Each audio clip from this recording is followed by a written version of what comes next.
Welcome to the channel that flips the script on real estate, money, and mindset. I'm Rob Ragno, and I created Redefine You to do exactly that. Redefine the way you invest in real estate. No theory, no trends, just raw, real strategy. This channel isn't intended to educate you. It's to shorten your learning curve to success. And apparently, if you like and subscribe to this channel, YouTube will actually turn me into your personal real estate investment advisor for free. And if you like everything that you see in this video, click on the link below. I've got access to a free school community that's going to give you all the tools, resources, and the right people you need to succeed in this business. I want to talk about the biggest misconception in real estate investing today. Most people think you need hundreds of thousands of dollars to get started, but I'm here to break that myth and show you exactly how you can get into real estate investing without having to use any of your own money and actually get paid on day one. And we're going to get into exactly how to do that right here. So look, most people think that they need cash or good credit in order to qualify to buy a good property. Well, the reality is you actually just need the good property that's going to qualify itself for the cash or the credit that's required. Now, most of the investing that I've done in the earlier stages of my career, I didn't even use banks. I went to individual investors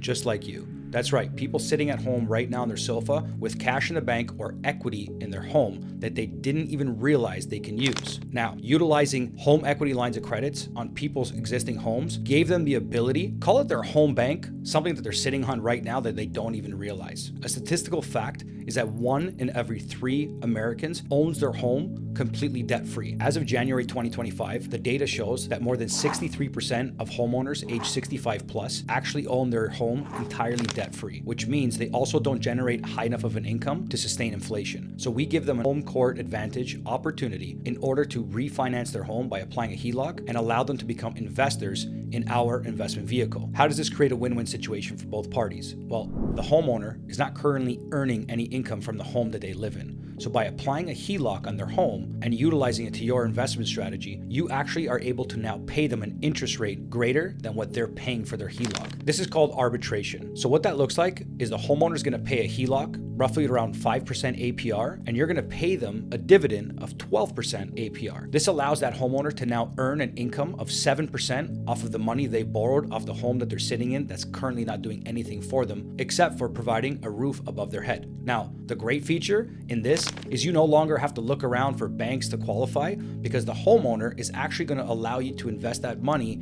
into your next investment property, whether it's a fix and flip, whether it's a buy and hold, as long as you have a stable exit strategy that allows them to be repaid and securitized to this property. This creates a win-win situation across the board, alleviating you from having to search for more cash and also having to use your own credit. Now, the key component here is finding the good deal. In order to accomplish this, we use value-based funding. What that looks like is acquiring a property for 20% or more of a discount below market value.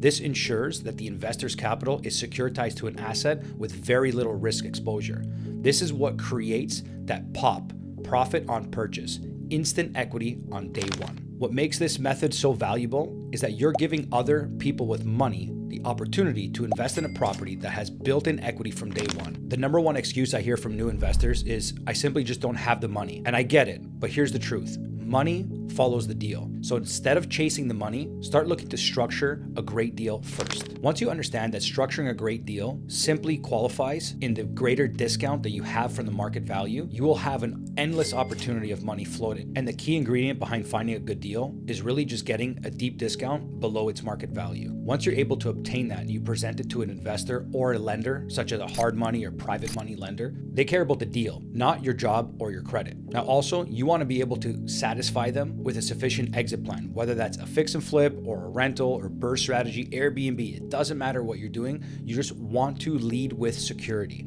Once you can lead with a great deal, a deep discount, and show them the security of your exit, you've got a successful transaction in your hands. The third thing you're going to want to show is great operational skills. And if that's not you, guess what? Just partner up with somebody who's already doing that. So leverage the art of others in order to be successful in your deal. Now, another alternative to having to look for private or hard money lending would be just using seller financing. This is where the seller of the home is going to actually be the bank towards you. They're going to give you the home on seller finance terms. This is where you pay the seller over time or a lump sum at the end, depending on what your real estate strategy is. Now, why would they do that? Because their home is not selling in its current condition. So they have an upper hand by giving it to you on terms where you can exit them over time to make more money than they would make in today's market. The key is not finding the money. The key is structuring the deal right, buying at a deep discount, and watch the money start to chase you. The next excuse I hear from most new investors, I can't find any deals anywhere. Well, my answer to that is you're just not really looking in the right places. Deals are abundant, and you want to start looking for two things here: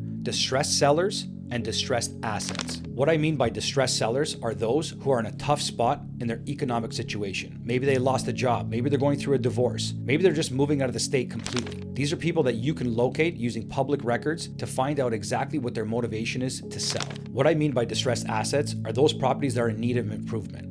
These are typically sellers who have never touched a property from day one, requires new bathrooms, new kitchens, upgrades to the roof or windows, and these are all requirements that the seller is currently not willing to do. This is where you can come in and take advantage by adding your personal touch. Both types of distressed asset classes can be found on public sites such as MLS, Zillow, Redfin, Facebook Marketplace. You can even use ChatGPT to help you find these types of properties. You can enter keywords in the search such as fixer-upper, investor special, needs attention, motivated seller.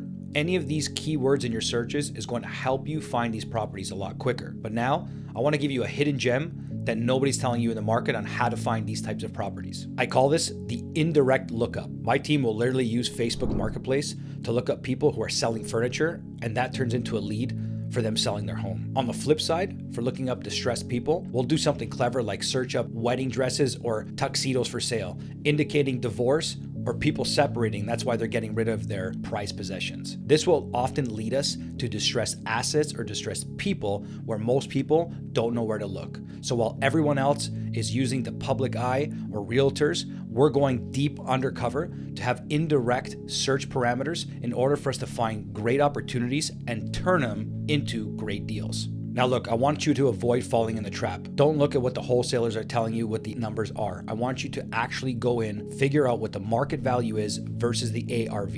ARV just simply stands for after repair value. A quick rule of thumb, if you're not buying the property for 60% of the ARV, you're not getting a great deal. So for this simple example, if you're looking at a $100,000 property in the ARV, if you're not buying it for $60,000 or less, I would just say walk away. Finding these opportunities that have these types of margins doesn't create just a profitable situation for yourself. It actually creates a win-win situation for you and the seller. And this is where great deals are created. Let's run some real numbers so you can see this live in action. Let's say you find a property that is worth $300,000 ARV, after repair value. You want to lock that property up for approximately $160,000. If the market value of that property in its current condition is roughly about $180,000, you've just built yourself in a $20,000 profit on day one. You're going to want to take that property, force the appreciation through improvement, and sell it for the $300,000 to gain the total profit between what your actual costs are and what you've sold the property for. This is how you flip real estate using the POP method, where you profit on purchase. Now, let me give you some red flags to ensure that you don't fall in the trap like most investors. 1, don't underestimate your rehab. Go with accurate numbers to ensure that you're not pulling money out of your profits in order to fund someone else's project. 2, you want to be looking in zip codes that have high volume of sales. You don't want to be stuck in a market in which you're not able to liquidate the property, especially if you're using the flip strategy. And number 3, over leveraging with short-term loans. The last thing you want to do is get into an attractive loan that has short terms for the exit and you're not able to sell in time and you're getting hit with all types of penalties and fees. You want to avoid this at all costs. So if you want to get started in investing in real estate without using any of your own money, I suggest you jump into our free school community by using the link in the description below and lock arms with professionals who are already doing this day in and day out that can leverage you for your high skill set. If you want to learn more on how to flip real estate without having to use any of your own money or credit, stay tuned for the next video.